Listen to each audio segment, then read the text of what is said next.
युग युग तक चलती रहे कठोर कहानी, रघुकुल में भी थी एक अभागिन रानी। निज जन्म जन्म में सुने जीव यह मेरा, धिक्कारों से था महास्वार्थ ने घेरा। क्या कर सकती थी मरी मंथरा दासी, मेरा मन ही रह सका न निज विश्वासी। जल पंजरगत अब अरे अधीर अभागे, ये ज्वलित भाव थे स्वयं मुझी में जागे।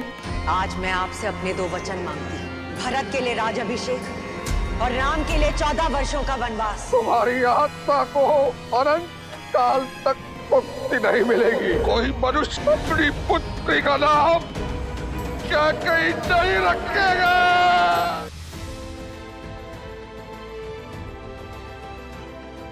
अविरल गति से बहती और जन जन के मानस में अंकित राम कथा की सबसे मूल पात्र माता कैकेयी का नाम जब भी आता है, उन्हें नकारात्मकता और निष्ठुरता से ही याद किया जाता है। इस चरित्र ने सदा से निंदा और आलोचना ही सही है। उनके जीवन के सकारात्मक पक्ष को प्रायः विस्तृत किया जाता रहा है। यदि संक्षेप में अतीत के पृष्ठों को देखें तो सर्वविदित कथा के अनुसार देवी सरस्वती द्वारा उनकी मति को भ्रमित किया गया था, जो एक प्रकार से विधि का विधान था। महाराज अधिराज अश्वपति की पुत्री और महान ऋषि दुर्वासा द्वारा शिक्षा प्राप्त तथा राजपुरोहित रत्न ऋषि के संरक्षण में युद्ध कौशल में निपुण माता कैकेयी का दासी मंथरा के द्वारा भ्रमित हो जाना भी तर्कसंगत नहीं है। सच तो यह है कि बालक राम को माता कौशल्या से भी कहीं अधिक स्नेह माता कैकेयी का प्राप्त था। माँ कैकेयी को अपने पुत्र भरत से भी अधिक प्रिय राम थे। उनका प्रयास था कि राम केवल कौशल नरेश न बनकर जन जन द्वारा युगों युगों तक पूजित रहें। विश्व उन्हें मानवता के उद्धारक और दानवता के संहारक के रूप में स्वीकारे और उनके वास्तविक स्वरूप जगत नियंता को पहचाने।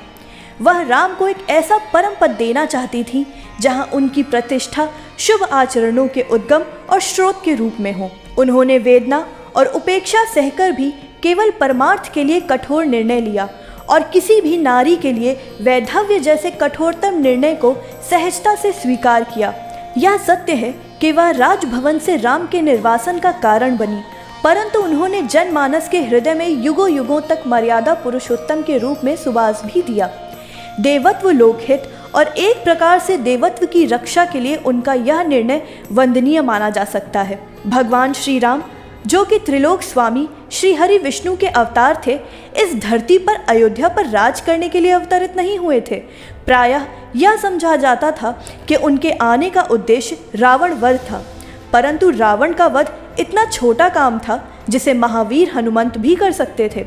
जामवंत भी इसके सक्षम थे, किंतु दंडकवन को श्राप से मुक्ति और शबरी की लंबी प्रतीक्षा का सुफल तो केवल राम द्वारा ही संभव था। मर्यादा पुरुषोत्तम ने अपनी अनंत मर्यादा के क्षेत्र में कभी निर्जीव पदार्थों को वंचित नहीं रखा। उन्होंने उपेक्षित पाषाणों को भी कभी पीछे छूटने नहीं दिया, उनको भी स्नेह दिया और राम काज में उनका भी प्रयोग किया। सागर को भी अपनी मधुर विनम्रता से रूठने नहीं दिया।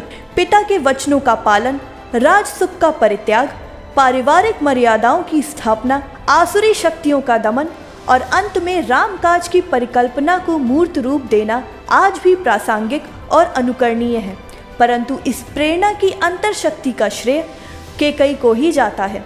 युद्ध भूमि में रथ चक्र को थामकर महाराज दशरथ के जीवन की रक्षा करने वाली वीरांगना ने अपने आपराधिक जीवन को सहजता से स्वीकार कर लिया।